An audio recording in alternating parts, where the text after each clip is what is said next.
What's up, guys? Welcome to Fouts Boxing Theory. In this video, we are going to be talking about and going over everything in both Ryan Garcia's training day camp, media day workout for Devin Haney, and Devin Haney's media day workout for Ryan Garcia. We're going to be taking a look at a lot of other film study clips, talking about a lot of other stuff. We're going to be going over everything that's also wrong with scoring and officiating in boxing, going over a little bit of that Raleigh Romero fight and the Cruz fight, Richardson Hitchens, and a few other surprises. Okay, so stay tuned.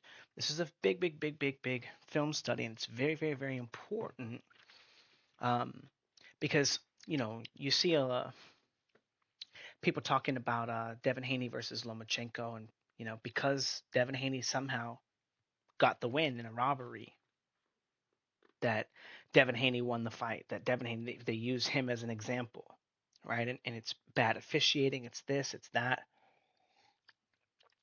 We're going to be talking about some kind of interesting ideas, blah, blah, blah, blah, blah. But let's get into the film study, okay?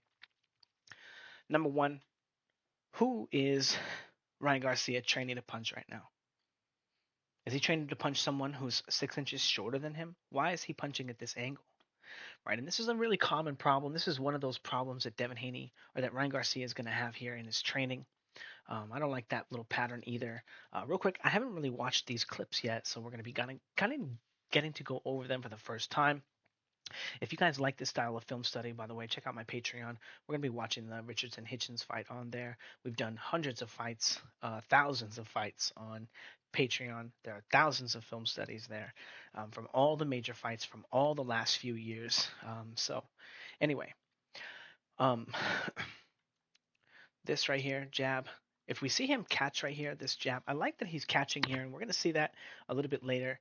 But this hand here being, I do want to say at least it's high enough to maybe block a punch here, okay? But then he moves to this side here, and this is kind of a fake boxing move. Okay, he moved to this side. You don't really catch punches like this. It's not really how you want it because it's going to be one of their harder punches, the straight right hand. Is that what you're going to be catching from this position, or are you just going to be slipping? But if you slip here, you're supposed to bring the left hand with you, right? So it's just kind of a nonsensical position to be in. You're not really catching punches with that hand, and if you move to this position, you don't let the left hand down. Okay. Now we're watching this video a little bit out of order, or this video is a little bit out of order, but I believe he does his shadow boxing first, and then he does his mitts, and then his heavy bag work after. But stuff like this here, I don't want to give him too much crap for it, right? I'm not talking about the extension, but as we can see, he's not really changing positions here. He's not really bringing his weight all the way to the front foot. His head's not crossing the line. He's not pulling his left shoulder away from the line. It's still really close. And all these things kind of contribute to the theory that when he throws his rear hand, he's not really putting all his weight into it. He's not really, um, following the rules. And this is partly because of the fact that he always fights in a very bladed stance as well, as he tries to do some of that, Philly shell type of stuff. As we saw in that Duarte fight, um, not very good either, right? Now again, the angle of those punches when he's throwing them very low, it has a massive impact on your whole training regimen. And if he was just in the habit of throwing punches at eye level, he could get a lot of significant growth. Now again, the fact that he's not really throwing punches at any opponent's head, he's throwing punches at a short person, we can see kind of clearly. I know this is an uppercut, but he doesn't really bring his right side of his body to the line when he throws a punch, right? Some people might point at the hip. The hip is like an okay thing. When I teach boxing, I don't ever, the only time I ever say the hip is to tell people, hey, I never even talk about the hip, right? But we can clearly see it kind of delineates his that he's not really bringing his weight to the line. It's not the best place to try to teach people how to fight, but as a visual cue, especially here, it's just one of those kind of consistent things in Ryan Garcia. Um, because of his bladed stance, he can't really get his weight to the front foot. He can't really bring his weight all the way forward, right? I just kind of want to show his right hand, his rear hand probe or something. It's kind of just, he's like, there you go. So again, very square with his shoulder when he snaps here. He's not really bringing his weight to the left side of the line. It's kind of all on the line. That kind of stuff is bad. And one of the reasons why that's bad is if he's not used to getting to that position, even when he punches, even when he's fighting for that position, literally, um, he's going to have a hard time getting to the left side of the line and putting pressure on Devin Haney. Okay, it's not just about being able to get to the front foot. Okay, it's not just about that. It's about being able to get to the left side of the line and being able to pendulum step and really put pressure on your opponent. And a lot of times when a guy gets to the front foot, you throw a hard jab at him, boom. If you can keep him on the back foot, he can't really put pressure on you very well, right? Like, did Regis Prograis get to be on the front foot very well? No, not really, right? And he didn't really. Um, when he did make it to the front foot, he wasn't really landing a lot of shots. We're going to talk about that as well a little bit later. But these positional problems, as we say again, as we take a look at his structure here, his left hand's still so close to the line, his head didn't really cross. It's still just barely to the left side of the line here. Now, granted, you're not always going to have this crazy exaggerated thing. But there's no exaggeration, and that's the problem, right? Ryan Garcia has been doing this for a very long time, and there's just these little small holes in what he's doing.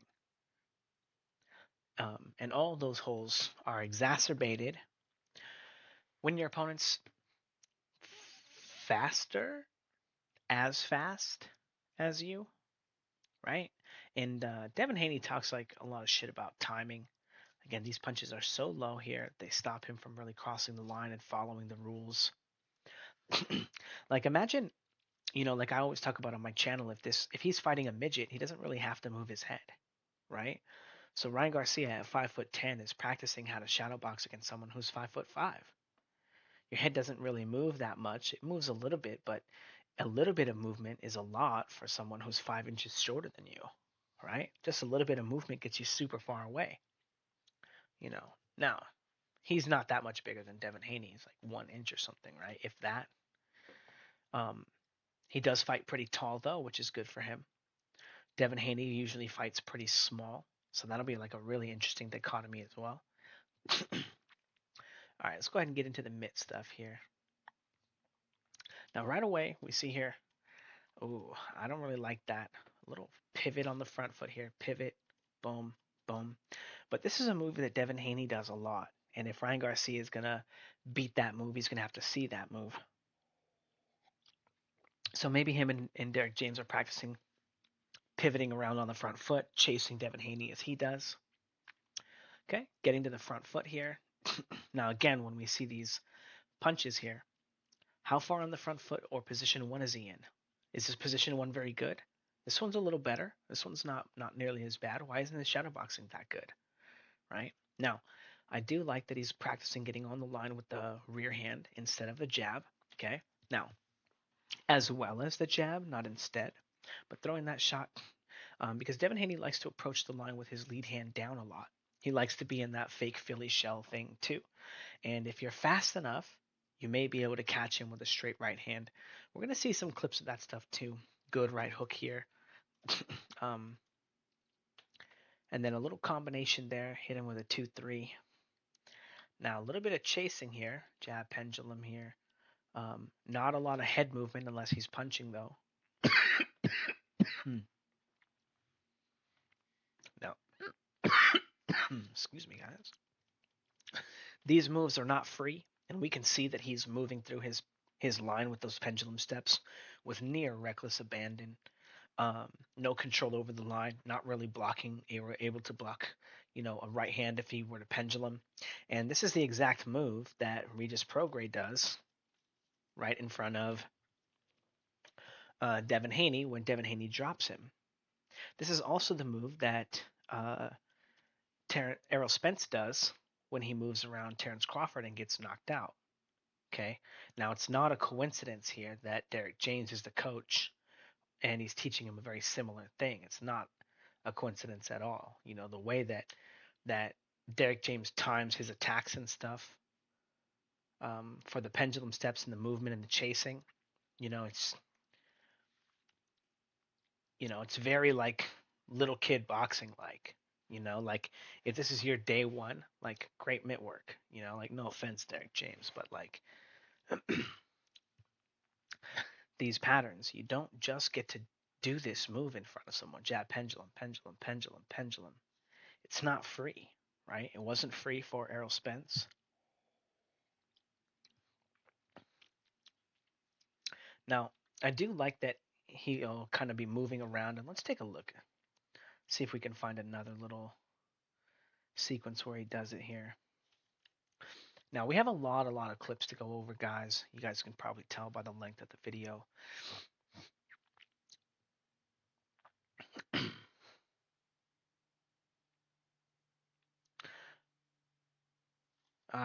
So right here, that's pretty good.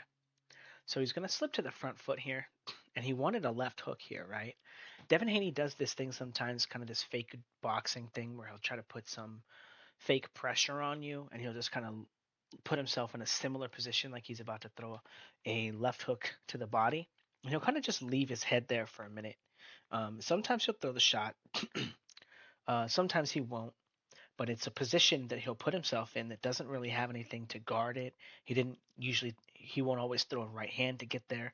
He'll just kind of like, I don't want to say like, he'll kind of be playing around, but he'll kind of just be moving his head, like, you got to check the line and see, but he's not like super active or super like, I don't know. Um, I guess super active is the best way to say it.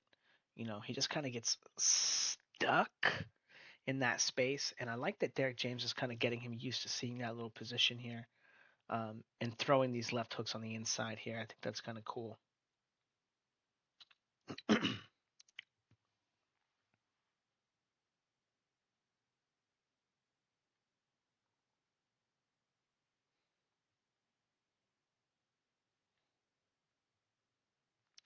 All right. Okay. So some jabs and catch the jab here stuff. Not bad. Um, the likelihood that this winds up being a jab battle, yeah, pretty high. If if Ryan Garcia can anticipate the jabs coming from Haney and play this game pretty well with him, this could be a significant advantage because Devin Haney will often just throw that jab and stay right on the line. So if Ryan Garcia can turn that into an opportunity to score, decent right there. Jab catch, boom, and then getting chased back by a possible right hand. Not the greatest angle on that though. We'll take a look. Okay, a couple of good blocks. Decent block here. Boom, boom. Decent, decent. Catching. Okay. Oof. All right. So this is really, really bad here. This rear hand. This is definitely not how you block right hands. And if Devin Haney was watching the Duarte fight and saw him put himself in a position where he was guarding the line with his lead shoulder and he didn't have his left hand up, he may be thinking, well, maybe I can Marcos Maidana him and I could sneak a shot in real quick. Maybe I can get a right hand right over the top. You know, I don't know. I'm not sure. But if he was, um, this is not one of those moves that's going to prevent Ryan Garcia from getting hit by a right hand. Okay, but it is one of those drills that may give him a little bit of confidence to interact with the right hand. But we can also see that if it was a right hand that went around the guard, that it would still be landing, right? Like an overhand right. He's not really blocking a right hand attack from this position. Um, so yeah, I wonder, obviously I think we have seen, and maybe we'll see some better blocks, but that kind of stuff, very, very, very dangerous.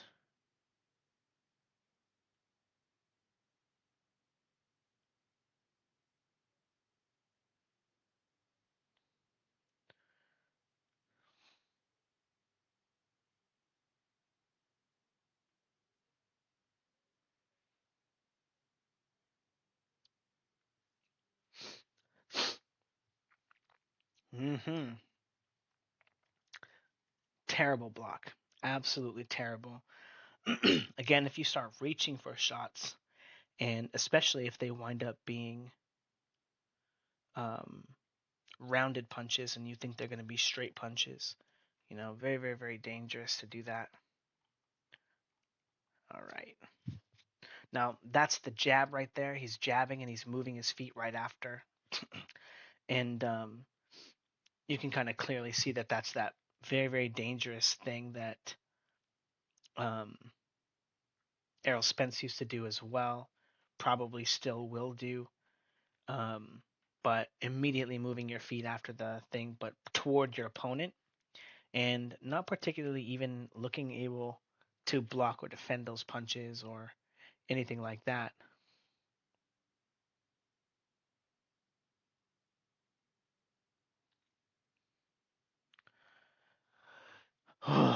And then again, look at this block, right? If that was a right hand coming around the guard, very, very, very bad news for Ryan. Okay, and the thing is if you're making mistakes like that, and you're feeling confident, it's going to be even easier to catch you with a good shot. A little of that posting thing that I'm not a fan of.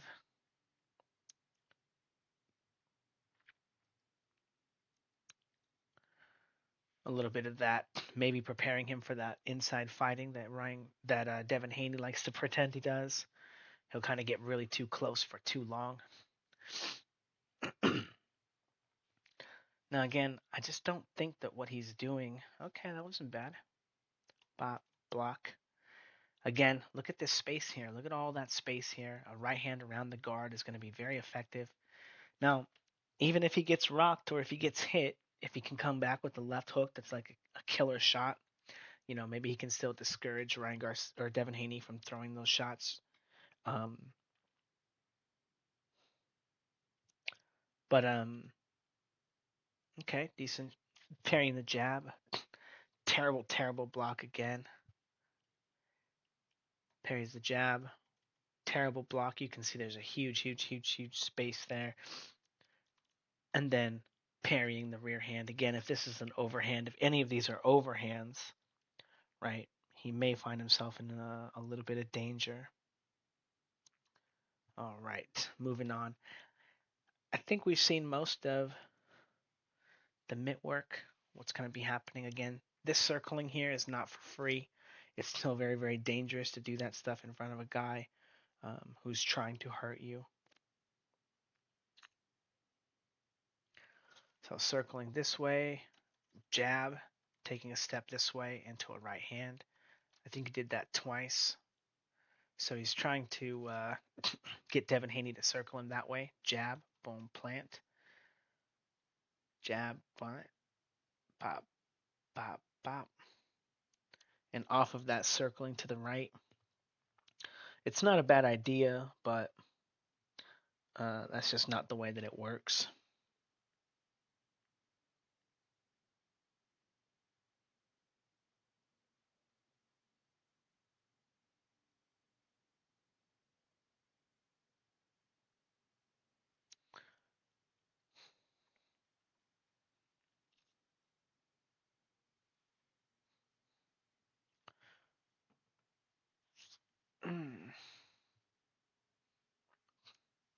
And then now it's just the same thing, I think, over and over and over again.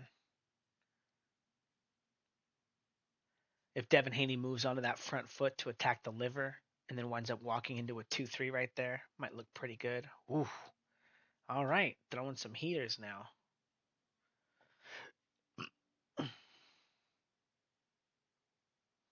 Very interesting because he's more defensive minded in a lot of situations, but seeing the shots coming, seeing the even if he doesn't interact with them perfectly, seeing them coming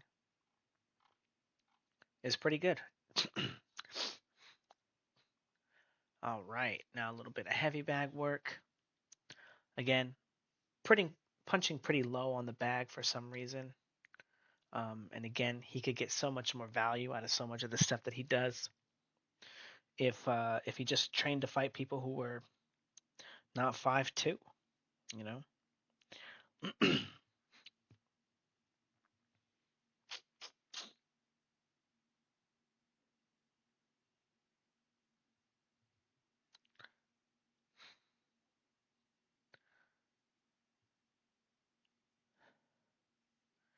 Hmm. So much better positioning here. Um, the rear shoulder or his left shoulder in a much better position in this one. The rear shoulder or the lead. Well, his right shoulder. Once you change position, your rear shoulder becomes your lead shoulder. Um, but changes position, throws that rear hand, and it's not the greatest position one. It's not the worst either. It's a lot better than before. But still like not that much head movement. I don't know what Derek James is saying to him.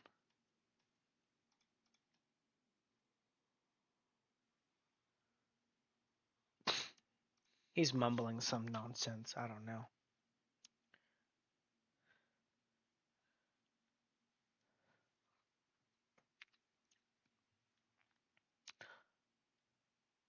Approaching the line here with a block. His hand is up, but not necessarily a block.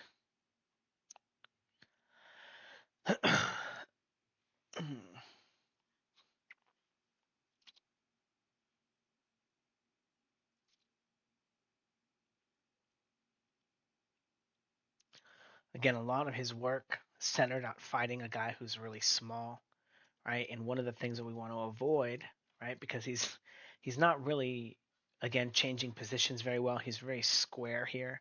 But should he be throwing a combination? Should he be doing this, right?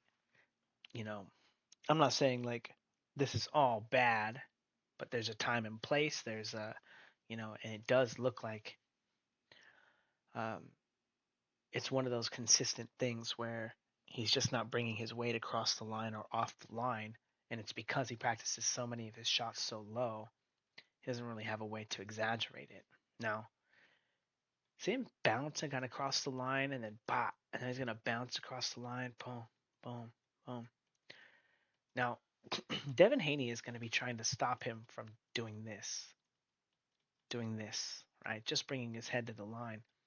Um, he's going to be trying to stop him because that's going to stop him from being able to get a lot of momentum, really put a pace on Devin Haney. But again, fighting a target that's so short, his hands are still low. And I think that these two ideas are correlated.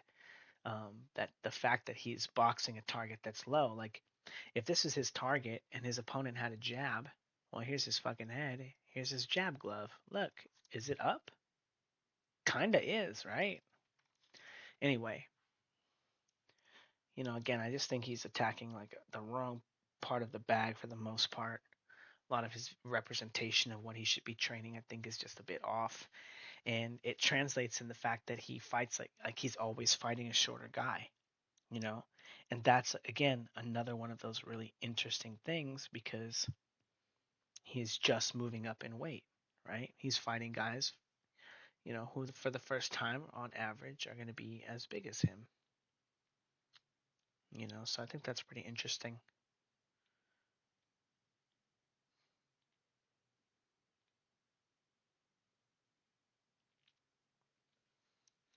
Man, and we still got a lot of clips to look at.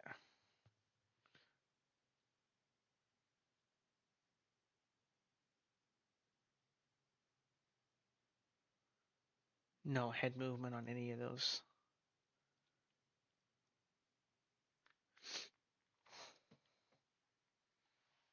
All right, this heavy wag work is kind of whack, to be honest. All right, let's go ahead and move into a little bit of that Devin Haney work. All right, and things we want to be looking at. Number one, does Devin Haney have a lot of head movement? Oh, right here. Trying to practice that right hand over the top, try to make it over the shoulder. Okay, all right. Now, pivoting on the front foot and then into a 1-2. Now, again, when we take a look at his structure, his shoulder is making it much farther on average than Ryan Garcia's was, the rear shoulder, when he was throwing random right hands. But his head, again, is like really, really, really high on the line in a really, really bad position on average.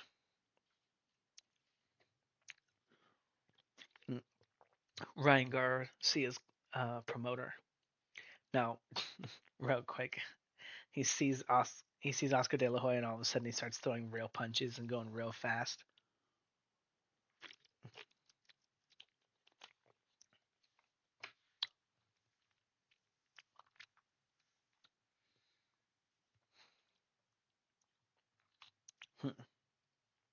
Stepping jab, right hand, pull. Is that a good pull, guys? All right, so this is the one that he's practicing. Now, not a lot of stuff to look at from Devin Haney already. I think, yeah, he's already moving on. There's like 7 minutes of total work. Doing a little punching power here. Stepping jab with that shot. Stepping jab again. Stepping jab. And Devin Haney is kind of moving forward slowly, and he kind of rocks slowly into the shot, and he can kind of disguise a lot of the shots. Um, and he does that kind of well in his fights too. But I want you to look at his lead hand here. Look at how far away that lead hand is away from his face, right? And it's so close to the center line. Like if he had a flute in his hands, that's how close his rear hand and his lead hand are on the line that he could literally be playing the flute right now. Okay. Now, that means a right hand over the top, like we were talking about in Ryan Garcia's mitt work, it would be very effective. Okay. And he did translate that a little bit into his heavy bag work as well. Ooh. Now, this move, I'm not a fan of this move here, rolling under the left hook. We're gonna. This is one of the clips that I did see before. And we're gonna kind of take a look at a small little film study. But here's Romero Duno rolling under the left hook, anticipating it as he's coming forward, right? Again, coming forward, boom, boom. And now here he tries to move to the front foot and roll under. And we all remember that that's the shot that winds up dropping and hurting Duno as he moves to his position here. Boom, and gets smacked. You can see his head. Boom. Okay. And again, Devin Haney kind of has uh, a little bit of that in him. Now we're not there yet. We're gonna finish the Devin Haney, but we're gonna be taking quite a bit of a look at some of the Richard Hitchens when I make a final prediction for the fight. Stepping jab. One thing I want you to take a look at is Devin Haney, how deliberate he is when he's moving around. See, the pad is gonna come up now, boom, and it's up, and he still has to replant himself, right? Look at how deliberate he had to be. Okay, look at how close he was here. Jab, pendulum. He had to pendulum into that uppercut here, right? But he's so particular with his feet. It just shows that he doesn't practice very many different ranges, very many different, um, style of punches, style of, you know, it's always the same exact punch, the same angle, right? Even going from here, bop, and here, bop is really slow. If he does this against Ryan Garcia, he will get knocked out 100% if he does this combination. Um, Even like 2 or 3 times, he will get knocked out because Ryan Garcia will see the left hook. We even saw, again, Devin Haney will often do this thing where he'll slip to the front foot here just to throw the left hook, but he has no rear hands to open it up. I don't think this is where he got it or where he gets it from. I think it's like, again, lead hook.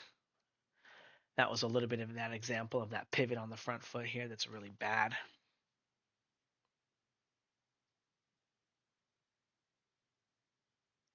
But again, there's just these breaks in Devin Haney's rhythm. Like he can't just stay on rhythm and attack that, right? He has to kind of break his rhythm first.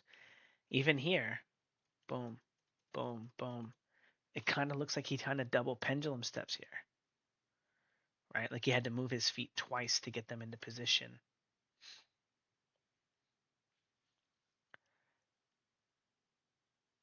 Stepping jabs, by the way. Stepping jab. The pad's up, and it took him 2 more beats to get there. 2 more stepping jabs.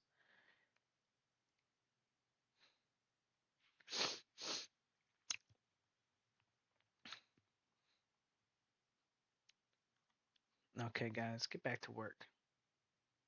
Now, this little rear hand right here, sometimes it's straight, sometimes it's rounded. We're going to take a look at that.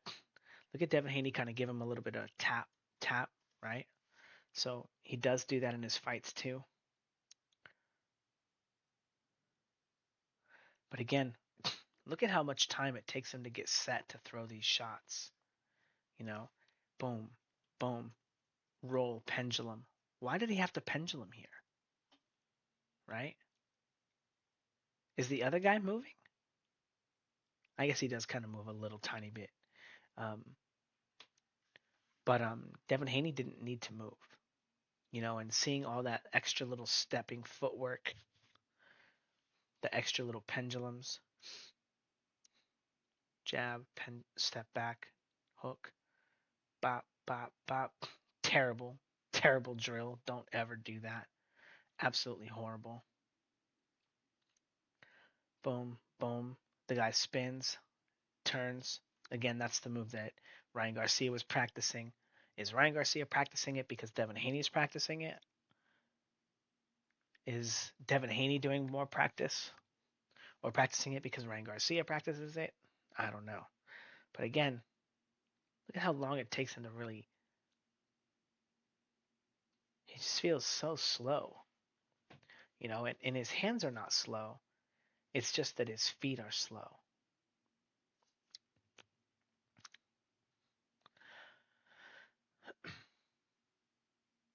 Throws this hook to the body, boom, has to rependulum and reposition his feet. Almost misses the pad when he had to throw two in a row. Very interesting.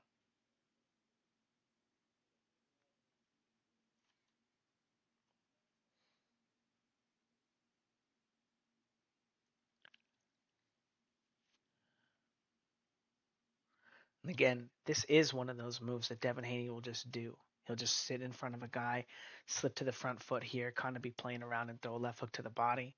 Um, Ryan Garcia is so quick with his left hook. If you sit on the inside um, of Ryan Garcia's line, he's going to hit you.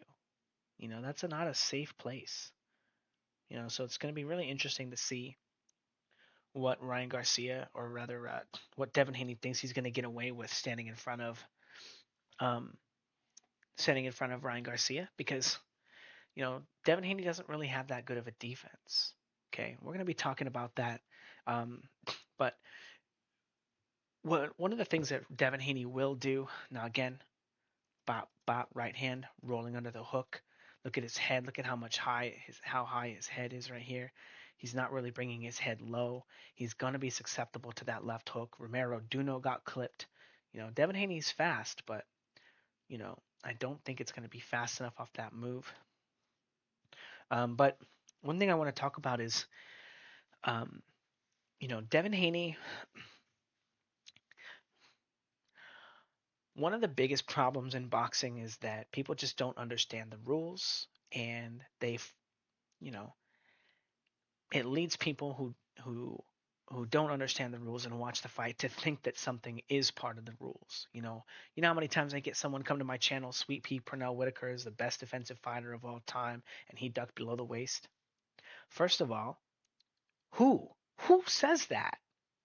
Number one, if you're hanging out with people that think Sweet Pea Pernell Whitaker is the best boxing defensive boxing fighter of all time, not only are you hanging out with people who don't know shit about boxing, but like nobody who has seen boxing in the 80s or in the 70s and the 60s with like real killers, real skill, thinks that Pernell Whitaker, he never comes up in conversation. Okay? So you're wrong. He's not that good. He's whatever. Okay? But ducking below the waist is not what made him, in any way, shape, or form, good at boxing or a great defensive fighter. Whether he did it or not, that's not what made him be considered a great fighter. Okay? Now, before we get into the clip, real quick, I just want to point out, taking a step forward, again, um, front foot, back foot, moving to the front foot. He's on the inside of the line. His glove is not in a position to block a punch if he gets on the line here. Ryan Garcia is practicing when his opponent gets on the line. He throws a right hand. He gets on the line and throws this shot, this feint. He's getting hit with a right hand too, right? So again, I think there's a hole here for Ryan Garcia to land a right hand over the top of Devin Haney's. Devin Haney getting on the line because Devin Haney always gets on the line the same way, front foot, back foot. And now he's on the right side of the line with the jab, entering the line, bop, bop. Also, is this a good block, guys? Now, I do want to point out, he's moving kind of off the line as well, so it's kind of changing the dynamic of the shot, whether it's a good block or not block, because he's going to be so far away. He's usually probably going to be trying to run away from that hook instead of interact with it. I think blocking it is a better option for him than rolling under it.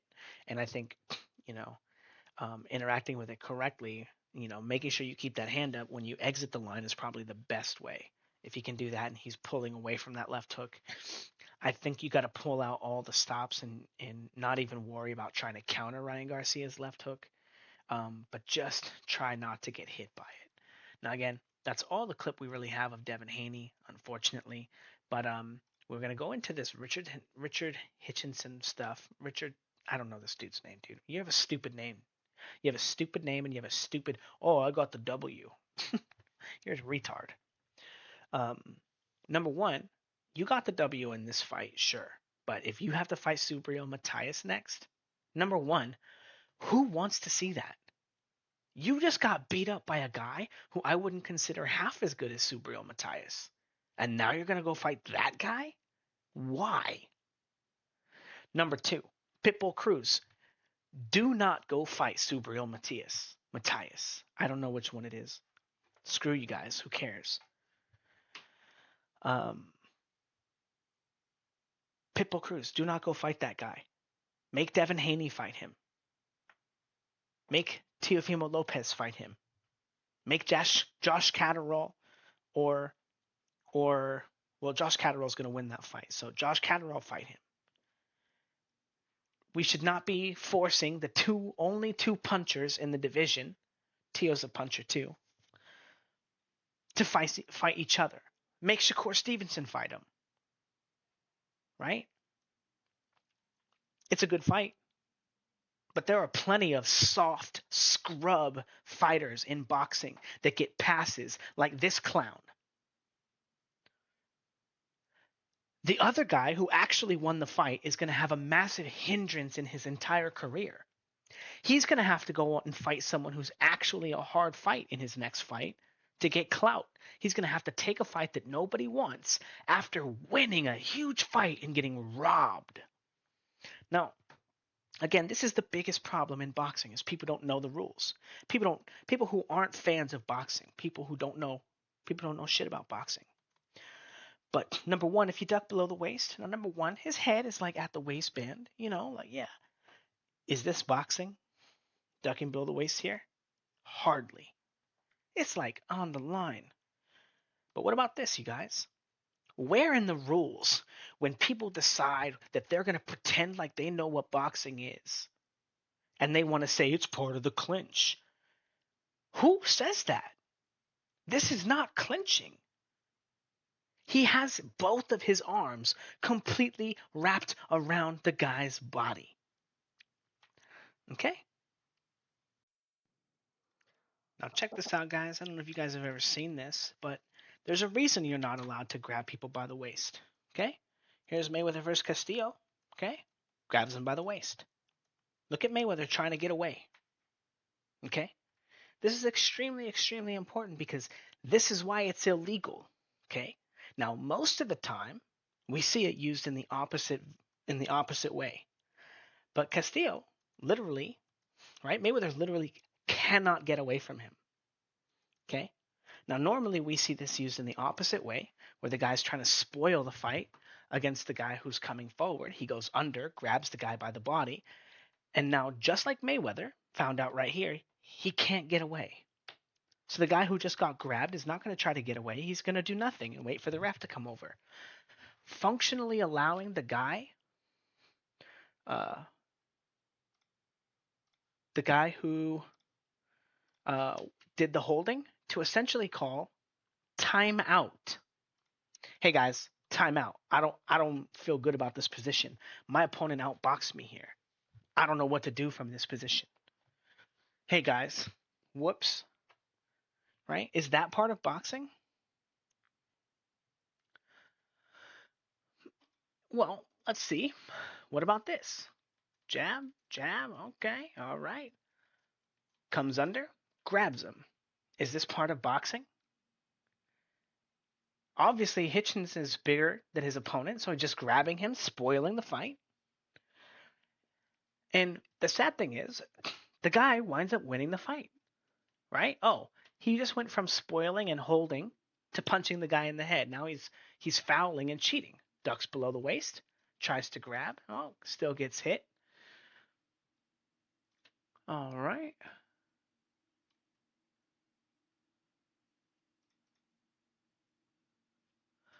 Jab, right hand over the top, clean. Stepping jab, pull, right hand over the top, clean. Ducks, grabs, holds. Look at look at his opponent. His both of his arms now are being pinned to his own body. He can't even punch because he's being hugged by this guy. This guy is cheating, guys. This is not part of the clinch where the bigger, stronger guy can just grab and wrestle you. This is not boxing. And again, this is one of the more disgusting and terrible things about the sport. Oh, look, he finally let him go and started punching him. Right? Look at what happens at all moments of the fight that this guy's not allowed to hold. He gets beat up. And this guy gets to go on and have a promising career. Meanwhile, his opponent, who's worked his entire life to be part of boxing, is screwed. Catches him with a shot, easy, pushes him off. Gets on his line, catches him with a good hook, eats his own good hook, and again, jumping for the guy's head, trying to grab him and hold him. Okay? This is terrible. It's disgusting. And it shouldn't be happening. Again, it's like, why is there the rule? You guys remember in football, before it became illegal to throw the pass out of bounds? You just throw it out of bounds so you don't get tackled. Who cares? Oh, and you go right back to where you were. But now it's a foul with a penalty.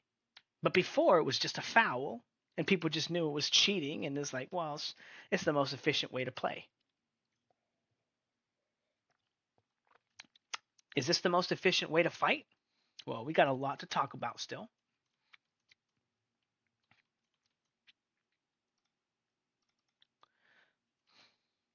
Jab, gets hit, ducks below the waist, grabs him, right? Is this legal, guys? Is this boxing? And now he's punching him. Again, this guy, number one, not only should he not have gotten the win, right?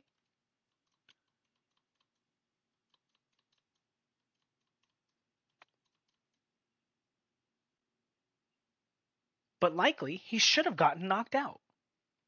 You know, and we're going to take a look at, again, some real important clips and talk about it. Ref breaks the fight here.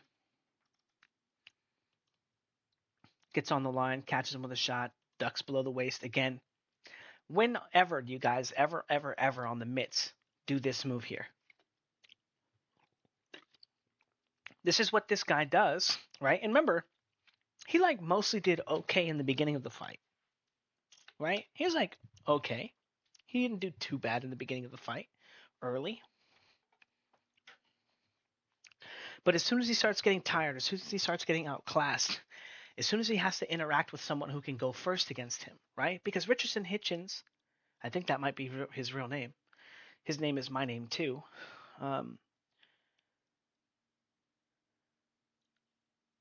In the beginning of the fight, he's really fast and he gets to go first and he gets to dictate all the stuff. And if he just throws random punches and does this and this and this, and the guy he's not fast enough to throw punches with him, he looks like the greatest thing since sliced bread. But if the guy can get on his line here and throw punches at him and make him, exploit the fact that he always has a stepping jab, exploit the fact that he can't really block punches, exploit the fact that his defense and his hands are always down, right? It's going to put him in positions like this where the guy can't use enough energy throwing punches to win the fight, and he has to, while he's conserving energy or getting back to his baseline, he has to hold, right? Again, Hitchens pretty fast, right? Pretty quick with those 1-2s, right? Decent, right? That was decent scoring early in the fight. He can do that stuff all fight long. But as soon as he starts tiring, and as soon as all that stuff, he has to start cheating. Now, do you guys remember this fight? Of course you do. Do you guys remember the sequence here? Boom! Try to get him right over the top. Gets him on the ropes here. Bop, bop, bop. Catches him right here. Boom, boom, boom. Smacking him silly. Bop, boom. What? Oh, do you guys remember this beautiful sequence? Do you? Now, first off, I want to say, Rolly Romero, I have a deep respect for you. Um, you you got into boxing late. You're taking on the biggest challenges. You know, good job. Okay, it's not easy. It's not as easy as you thought it was when you were talking shit with Teofimo Lopez. But we're gonna be talking about some things here. Now, this is the most important sequence in the entire fight. Do you guys see what's happening here? Okay, number one. Okay, he's grabbing Pitbull's arm. This is called the clinch, grabbing the arm. The only thing that Rolly Romero is doing that's really illegal is he's holding onto the arm and he's ducking below the waist. And by holding onto the arm and ducking below the waist, he drags Pitbull down with him, making it so that Pitbull can't throw punches either. Again, another one of the reasons why, if all the things going on in the fight, of all of them, okay, ducking below the waist is like one of the biggest fouls. It just is. But right here, the ref separates them, and this is where he says time, no holding. Okay, no holding. Now, this is the most important sequence in all of boxing in the last 15 years. Because there's no reason, right? We're going to take a couple looks at Rolly Romero fighting, control. 2, look at the hellfire that he makes Pitbull walk through. I don't want Rolly Romero throwing right hands at me. I don't want to chase a guy around who's going to get on the line, whoa, throw a left hook like this, smack me, right? I have to walk through that kind of fire to get to him, right? It's dangerous. But here's the thing. Rolly Romero is there in danger himself, checking the line with his hardest punch, throwing it. Now, he throws that left hook, boom, starts clinching. Okay? Now, he's clinching one arm, the other arm's free. He's still getting hit. That's how it goes. He lets go, the clinch goes with this shot here, but he wasn't stopping Pitbull from defending himself. He wasn't, granted, you don't want to have the guy's arm on your body, right? I don't know if Romero's holding his hand on his body or if he's just holding his arm. And Pitbull's choosing to put on his body, but he lets go of the clinch, finds a shot over the top. Beautiful inside fighting. Not really that bad. We can see a clear example of holding the arm and not the body, and the other arm still being available to punch, and it being a significant advantage while one guy holds onto an arm you're punching. Nothing wrong with that. However, coming forward, throws an uppercut, throws a fake hook, jumps onto Cruz's head and holds him. Okay? Now, that's illegal. That's a foul. But here's the thing. There was a time in the fight where Rolly Romero was coming on after he had kind of gotten Cruz's timing and Cruz's this and Cruz's that. And I don't think that if it wasn't for the ref, and the ref's going to break them right there, if it wasn't for the ref telling him not to hold and not to grab and not to, right? And we're going to keep seeing watch control. Boom, walks him into an uppercut. Beautiful shot. Kind of eats a shot on the offense, right? On the defense, the second punch. Gets a little counter here. Tries to get that point. Boom, boom. Catches him with a 1-2 off the line. Bop, bop. Another 2, right? That's not easy, right? Those were some really good sequences for Rolly Romero. Being able to walk Pitbull through those shots, do this, do that, right? But when Pitbull gets tired, right? Boom, grab him, hold him. He just scored a hard shot. Now he's fouling, hoping the referee is going to give him a break, give him the timeout that he needs. He didn't get the timing, right? Didn't work exactly the way he wanted there. But we can see his strategy to spoil the fight, right? I don't really think there's a world, right, that we live in where Rolly Romero couldn't have just had Pitbull follow him around, smack him with this shot, and then spoil the fight and go 12 rounds with Pitbull and maybe steal the fight. Maybe he even knocks Pitbull out because he gets enough looks. He gets 12 rounds because instead of having to pay for the punches that he throws after putting himself out of position and hitting Cruz with his hardest punch, instead of having to pay for it, he can just hold and grab. And now his opponent's holding and grabbing, even though he doesn't want to, but he has to compete with the strength. And now Raleigh Romero just walked him into this hard ass left hook and got the referee to do his defense for him. Okay? Is there a world that we live in where Raleigh Romero wouldn't have really been able to do that? Well, here's our favorite neighborhood Spider-Man, ducking below the waist here, grabbing behind the waist here, holding, and avoiding the fight. Okay, now we all remember Floyd Mayweather as, in this fight as one of the greatest, craziest, dominant performances of all time. But do you guys remember how many times he would foul here, duck below the waist, and then foul and hold here? Well, it kind of gets omitted from history, especially if you watch the highlights. You don't really see all the time that he's running away and ducking and holding and this because that doesn't make it in the highlights. So when you watch the highlight, you miss him throwing a jab here, leaping into the hook, grabbing his opponent by the head, holding his head down so he doesn't have to pay for his punches like Raleigh Romero. Right? Are you guys trying to tell me that you think that that Raleigh Romero couldn't have done the same thing to Cruz and then wound up being the victor? And then we don't get that amazing fight, that amazing finish, which obviously we don't just want an amazing fight, an amazing finish for no reason, right?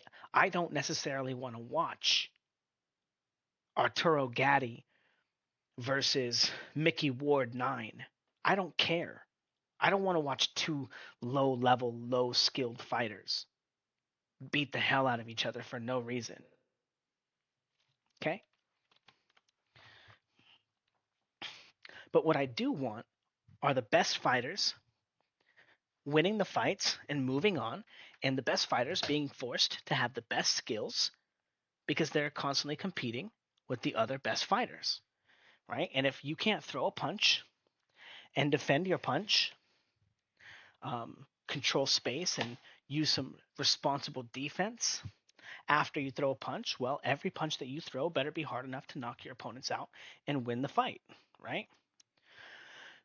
But as we can see, Floyd Mayweather, we all remember Floyd Mayweather made it deep enough into the fight without having to pay for any of his flaws, any of his other stuff, right? Control, control, control. Leaping shot, jumps on top of him. Okay. Uh, Big question, right? Does that actually mean that Raleigh Romero is the best version of Floyd Mayweather we've ever seen? But if you enforce the rules, there's no place for a fighter like Floyd Mayweather at the top of the division, right? Because you can't actually just be too fast and too strong that your opponents will never be able to interact with you. It just never works. Now, that was all the stuff Mayweather would do in between. And then he would find himself in these positions where he could just unload punches. Boom, throw that shot here. Boom, throw this shot here. Circling around, throw that shot here. Duck here, right? A little dart there. Super fast 1-1-2. Pull off the line. And he would have these small spurts in the fight where he would explode and use tons of energy. And then he would resort to ducking below the waist and holding and this and that. All the way up until the time that he did actually wind up hurting him. Now, again, under, ducks below the waist. Now, you see how he ducks below the waist here to get away from the right hand? And after he gets away from the right hand, he bodies up. Again, ducking below the waist, illegal. All the illegal targets are gone. You just had to say timeout in a live action game, right? Did somebody get a red card? What's going on here? Okay. Also, you're not allowed to wrap your arms around your body, right? You guys remember the clip with Jose Luis Castillo? He wasn't allowed to do it to Mayweather. Why is Mayweather allowed to do it to Corrales? Doesn't make any sense, does it? Corrales almost getting in trouble here, by the way. Again, smacking him here. Again, it doesn't really work. And then, again, waiting for the referee to do the breaking for them instead of them actually having to have a fight. Again, the referee doing defense for Floyd Mayweather instead of Mayweather having to do defense for himself. Now, why is all that important? Well, when Mayweather is super fresh, okay, he's explosive and he throws punches and this and that. And he doesn't need to cheat all the way up until the point where he's letting his opponent go first. He's going to let his opponent throw some punches and he's going to duck below the waist and grab him.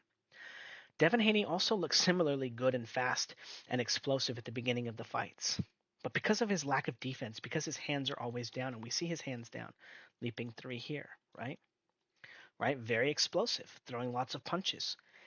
Oftentimes, just like Mayweather, just like Rolly, just like Hitchinson, if you're fast and athletic enough that you get to go first, you can just steal points on the outside.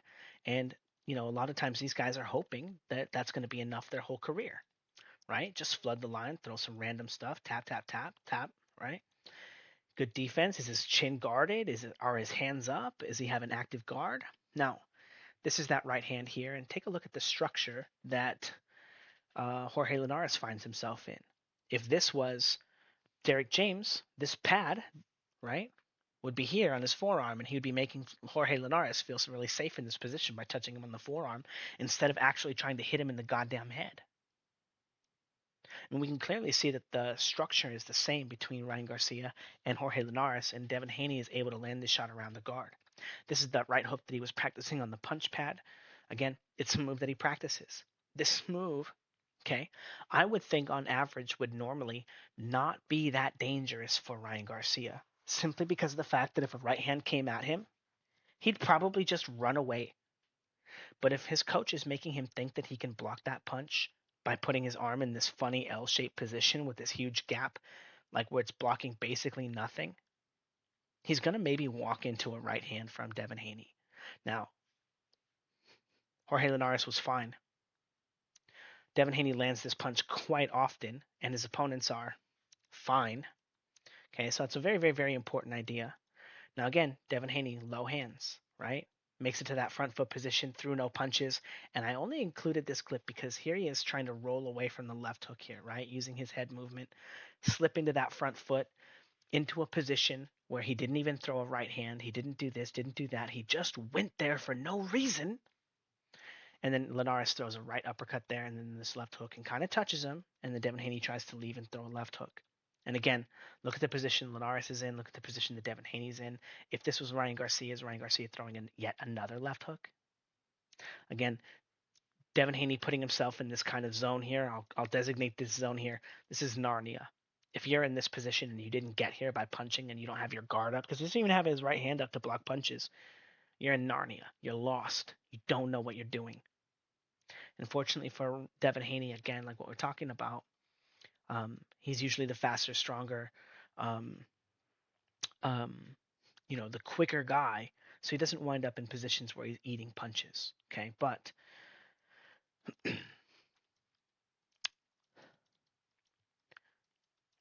ducking below the waist, comes in, grabs by the body, and now look at him trying to take the back here. This is literally just MMA. What is he even trying to accomplish by getting into the outside of there? What? Right? But trying to get under these punches, trying to get to the body, trying to grab him, right? Ducking below the waist, getting framed on, grabbing the body.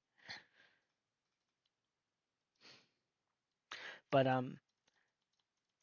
here's the thing, right? That's him pivoting on the front foot, very dangerous, gets met there. Linares beats him to the position, just doesn't hit him. Stepping jab, 1-2, went to the body instead, still a hold there, rolls under that shot. Again, he throws that right hand. We saw with the Romero Duno clips the rolling from the front foot to the back foot, not super effective, not very good. It's not a very good thing. At least Ryan Garcia is practicing blocking punches and his stuff. There's a little bit in Haney's thing, but not very much.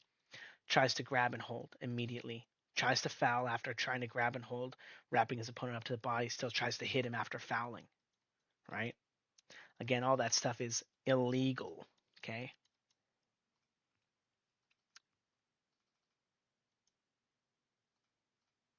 Whoops, that one didn't open up correctly. So, jab, jab, jab, explosive, explosive, explosive, gets under the body, wraps his arms around him, tries to get around. As soon as Devin Haney starts getting tired, because again, he's very fast, he's very explosive, he throws a lot of punches. As soon as he gets tired or he gets caught or he gets this, he gets that, he does the same thing.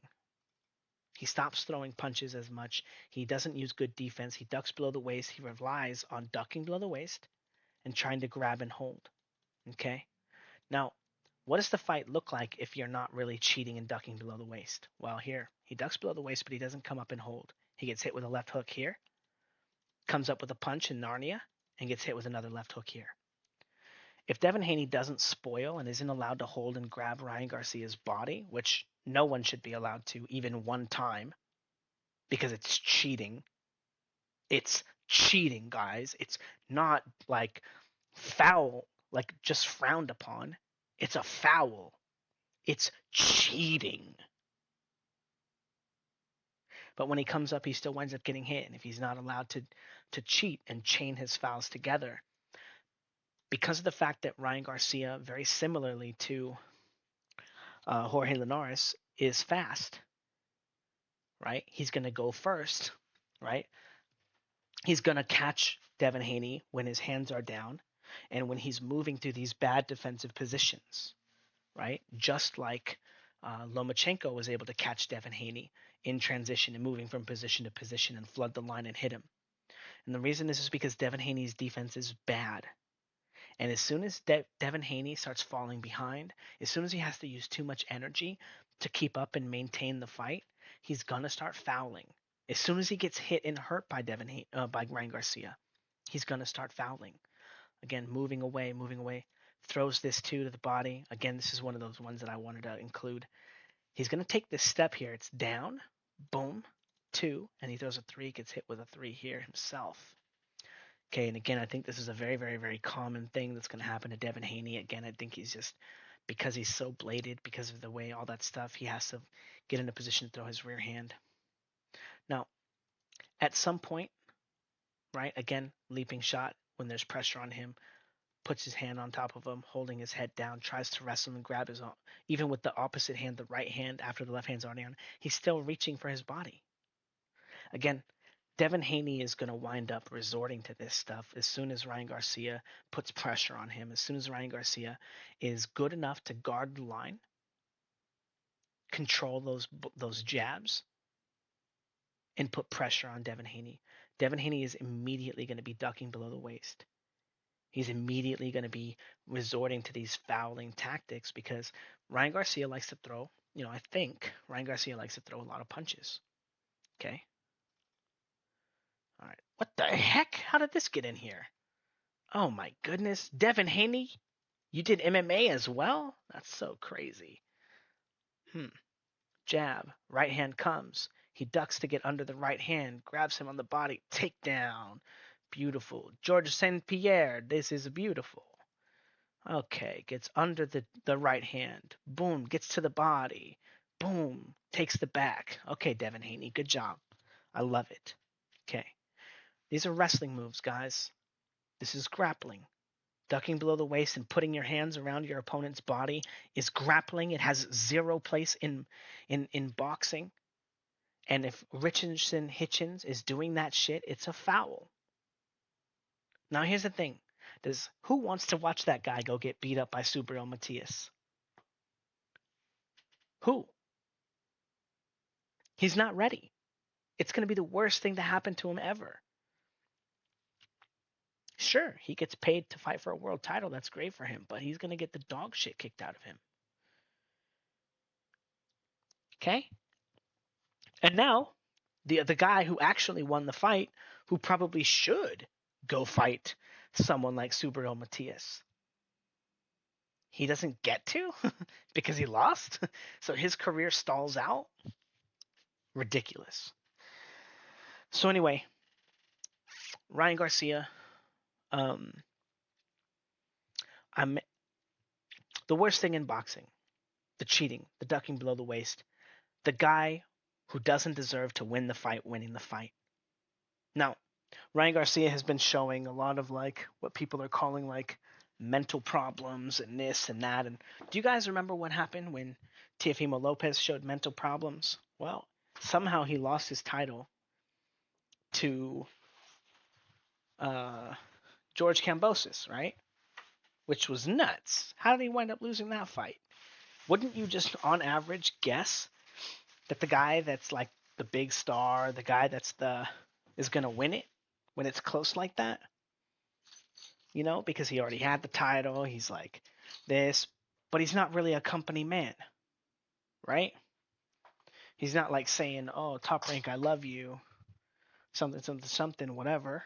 No, he's having breakdowns and refusing fights and saying, "I'm not going to fight Arnold Barbosa. I'm not going to do this. I'm not going to do that." And uh, Ryan Garcia is in a similar spot, right? He's at odds with his promoter. He's supposedly having mental breakdowns, yada, yada, yada, yada. He's hard to control. And Devin Haney just wants to make money like the promoters. So even if he loses, which he lost to Loma and they gave him the fight, poor Loma has to get ripped off, right? Like you struggle your whole life and work hard and all this stuff, and some little kid who has a loss in Mexico, right? And by the way, the whole story about Devin Haney and his loss in Mexico, it's all related to P Diddy. P Diddy is the one that got that scrubbed from his record.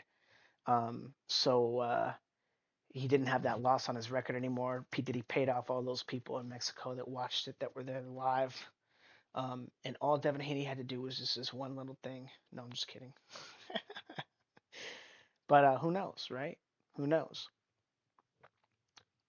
But the point of the film study, the point of all this is that Devin Haney's defense, it sucks. Devin Haney's offense, it sucks. It's really good against people who are slow and out of shape, right? Devin Haney does a decent job of disguising it with his rhythm. We did see him struggle a little bit to sit down and throw a shot on, even on the punching pad, which is like set up 3 beats before him, and whatever, whatever. But um Devin Haney, I do think that even though he didn't really clinch that much against Regis Prograis, he didn't really duck below the waist that much against Regis Prograis. Regis Prograis didn't want to go first in that fight. He waited for Devin Haney the whole time, and it didn't force him to show off any of his bad defense. It allowed him to be perfect, um, and put on what looked to be a clinic in similar style to um, Mayweather versus Corrales.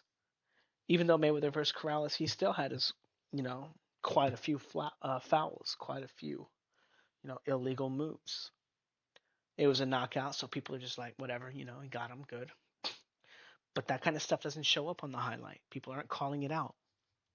Now, Devin Haney's fast, but if Ryan Garcia can catch that jab and prevent him from being that fast and have that much control, then the speed won't matter as much.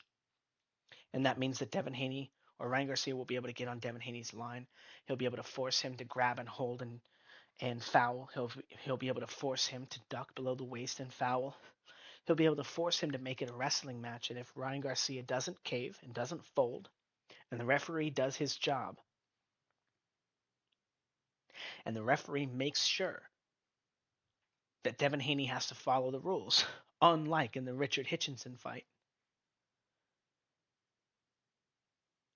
the right fighter will win the fight. The guy who deserves to win, the better fighter. And we'll all get the fight we deserve as fans. Does anybody did anybody want to just watch Raleigh Romero grab Pitbull Cruz by the head and hold his head down over and over and over again? Throw one right hand and then grab him, one right hand and then grab him. Did anybody want to watch that fight and then be like, well, because if the referee didn't warn him, that's what would have happened. Raleigh Romero would have won that fight, you know. So we'll see. Um, Personally, I'm expecting the referee not to do his job. I'm expecting Ryan Garcia to get screwed over. Um, and have to make it a fight of his own, you know. But I think that if all the rules are followed correctly, I think that Ryan Garcia has a very, very, very good chance of putting enough pressure on Devin Haney to get a KO, to force him into a lot of bad positions. And if the referee can force Devin Haney to fight off of his defense, and the referee doesn't give uh, Devin Haney a free pass anytime he wants to duck below the waist and grab and hold, if he doesn't, if the referee isn't, beholden to Devin Haney for any reason to do his defense for him, I think that Ryan Garcia will find enough opportunities on the line to throw big hard shots to win the fight, and probably by KO. So yeah, I think this is going to be my final Ryan Garcia versus Devin Haney video, even though I said that the last time. He said that the last time. Um, yeah. So anyway, that's my video. That's what I think is wrong with boxing. Um, and again, like it's that Floyd Mayweather. To be honest, again, I don't even want to blame Floyd Mayweather. Okay, I blame George St. Pierre. Okay, thanks George St. Pierre for ruining combat sports for all the boxers and having MMA show all the boxers how it's done.